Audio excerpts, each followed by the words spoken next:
Assalamualaikum, nama saya Muhammad Zul Naim bin Abdullah. Saya daripada Politeknik Tuanku Sultan Abahiyah, Course Engineering Mechanical. Ini merupakan pertandingan pertama saya dalam Polisi Skill, iaitu Additive Manufacturing. Pertandingan ini terbagi pada 4 modul, iaitu drawing, 3D scanner, printing dengan generative design. So, bagi pengalaman pertama agak stres lah, tapi alhamdulillah saya boleh buat dengan jaya. Terima kasih juga kepada jurulatih, ibu bapa dan kawan-kawan yang support saya, bagi doa. Kalau tak ada orang pun saya macam agak ragu-ragu lah nak masuk pertandingan ni.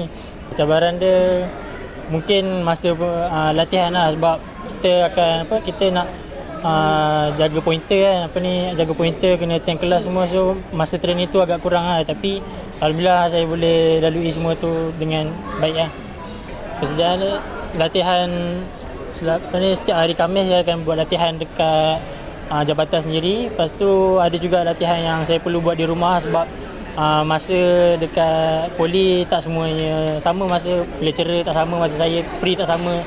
Lepas tu sehari sebelum pertandingan pun lecturer banyak bantu lah, bagi kata-kata semangat. Memang the best lah. Arif betul.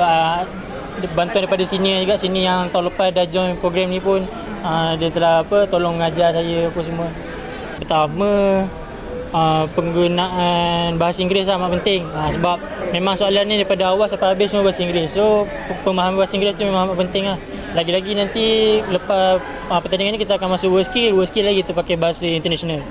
Lepas tu kalau boleh masa latihan tu, walaupun kalau kita dah tahu kita punya masa tak cukup, selagi ada masa tu kita kena guna dengan sebaik mungkin lah. Contoh macam kita nak jaga pointer kan, mesti kita banyak masa dekat study, tapi dan masa dekat pertandingan kita kurang, so selagi ada masa selagi tu guna dengan betul lah. PTSB luar biasa.